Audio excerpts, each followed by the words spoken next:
the story.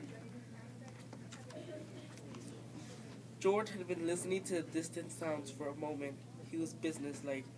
Look across the river, Lenny, and I'll tell you, you can almost see it. Go on, said Lenny.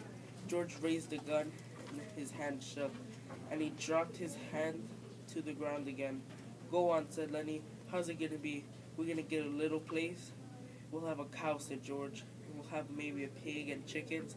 And down the flat we'll have a little piece of alfalfa for the rabbits, Lenny shouted. For the rabbits, George repeated.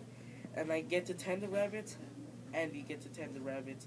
Lenny giggled with happiness. And live on the fat of the land? Yes. Lenny turned his head. No, Lenny. Look down across the river. Like you could almost see the place. Lenny obeyed him. George looked down at the gun. There were crashing footsteps in the bush now. George turned and looked toward them. Go on, George. When are we gonna do it? Gonna do it soon. Me and you? Yeah, you and me. Everybody gonna be nice to you. Ain't gonna be no more trouble. Nobody gonna hurt you. Nobody nor steal from them. Lenny said, I thought you was mad at me, George. No, said George. No, Lenny? I was mad. I ain't mad. I never been mad, and I ain't now. That's a thing I want you to know. The voices came close now. George raised the gun and listening to the voices, Lenny begged. Let's do it now. Let's get the place now. Sure, right now. I gotta.